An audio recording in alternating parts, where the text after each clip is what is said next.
Hello Marconi family, and welcome back to Try It Out Tuesday. Today we are going to be making a beautiful garland, and the reason we're making garland is because I know that a lot of you are knitters, crocheters, and you may have some leftover yarn, just the end of a skein. At home I have a lot of those that I don't really know what to do with, especially these teeny tiny little balls that are left. And probably if you're a knitter crocheter like me, you have about 1 million of them, and you don't get rid of them, but you don't really have a purpose for them. So this is the purpose. We're going to make a really cute garland today, and I'm really excited to see how they all turn out.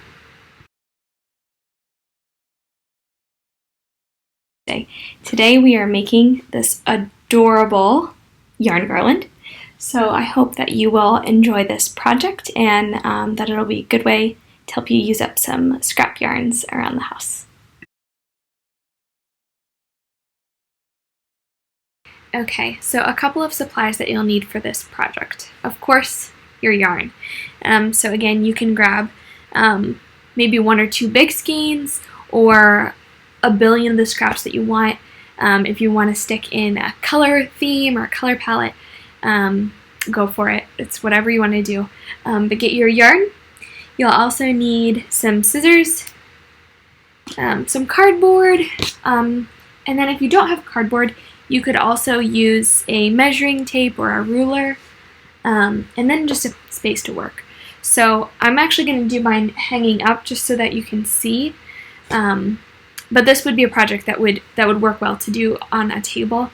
So if you have like a big kitchen table, maybe clear some space off there, or a desk, maybe your computer's on your desk. Just have some space to work, because this is going to be a nice big project that we've got going today.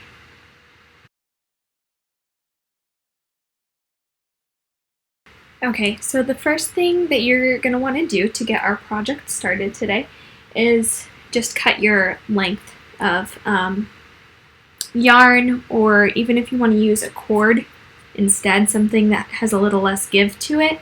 I'm using a macrame cord, but you can definitely use just another scrap yarn. This is going to be the length of your garland. So I'm making mine about 1 yard, and I've already got it clipped up here. But just go ahead and cut however long you want your garland to be out of that. And then grab your cardboard.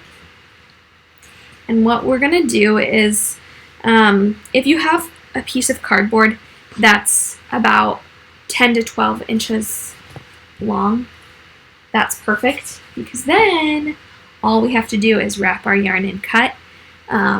If you don't, like I said, you can use a measuring tape or a ruler to just cut pieces of yarn that are 10 to 12 inches long.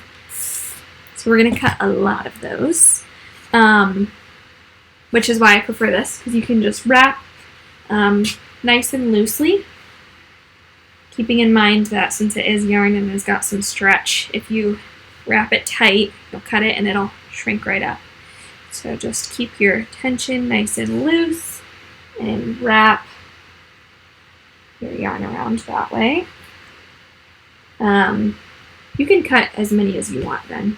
If you're doing it this way, you can cut a whole lot at once. So I might wrap up this whole gray skein, just because it's just a tiny little bit, and then I'll have a whole bunch of grays to work with. And just wrap it away. I'm going to stop there for now. But then all you're doing is you're snipping here and then snipping here. So just maybe have this one on the table when you do it so your yarn doesn't fall everywhere. Just going to carefully snip along the edge of both sides. So I'm going to hold this down so that it doesn't all flop off my other side. Very carefully. Just snip along there.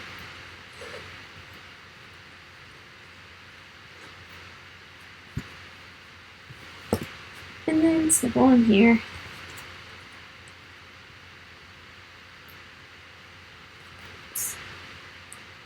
It's just a old shipping envelope.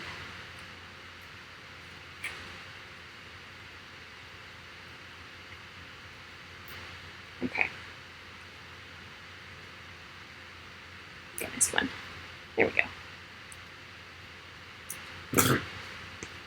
Okay, so I've got a whole heap of 10 to 12 inch gray yarn. So what we're going to do is, if you want to first cut all of your pieces, I cut a couple blue ones too. You can kind of lay out your colors that way. You can see kind of how much of what you've got going on, especially if you're doing scraps, and then kind of organize the colors how you want.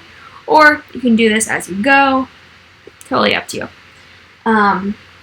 But the gist of this project is really pretty simple. I might actually use this other yarn so it's a little easier to see on the camera. This one's nice and dark. I like it a lot. It's a very pretty color.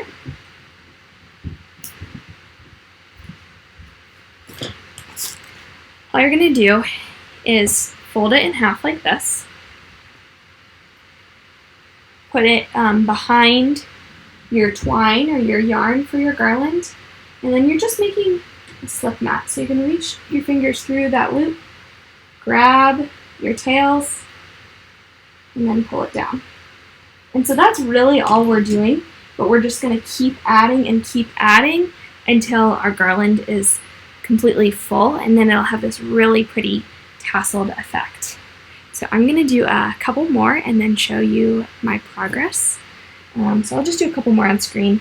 Like I said, I'm going to probably do some color blocks, but if you even wanted to do like a pattern of, I'm going to do this dark yarn, and then I'm going to do a gray, and then I'm going to do one of these light blues, and it's maybe every one you change it, that's fine.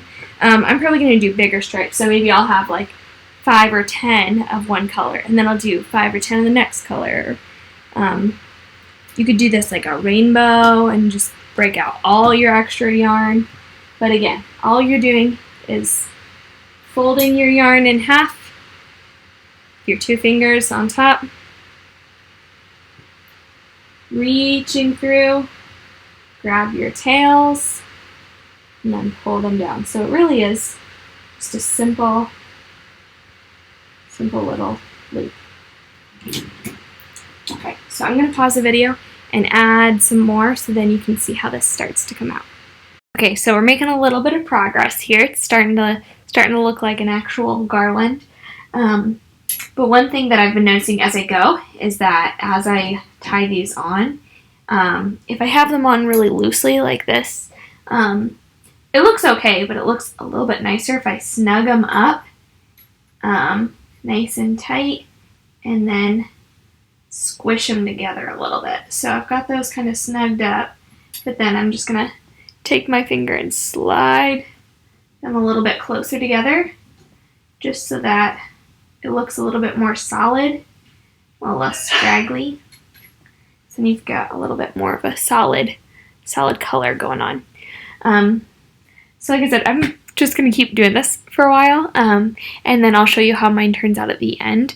But I'm really excited to see how all of yours turn out as well, so make sure that if you do complete this project, you let us know. We'd love to see a picture of it and see how it's coming along. So I hope that you enjoy working on your project, and I'm going to keep doing mine, and I'll show you how it turns out at the end. Okay, so I'm just about done. I've just got a couple more strands to add on here. And one thing I've noticed as I'm working through is it is important to tie it on the same way each time. So I'm always going back to front, because then one of the things that's kind of cool is on the other side, you get a little bit of a ridge at the top there. So it looks kind of nice and neat. I'm not sure if I'm going to make that the outside or the inside of mine yet, but either way, it looks nice to be kind of consistent with that. But today's video is a little bit shorter than usual, but the project is a lot longer, because this does take quite a while to tie on each one of the strings, or the yarn strands. So if you're watching this video through before you start, just know that it will take a little bit of time. And it may be easier to try to find a way to hang this up than to work on a table. But whatever works for you, just so long as you are able to tie your strings doing that little simple knot, doing your loop behind, fingers through, and then grab your tails and pull them on through. Just remember to scooch them in as you go to make it look nice and tight and solid, and you'll have a beautiful garland. Thank you so much for watching and trying making a garland with me today.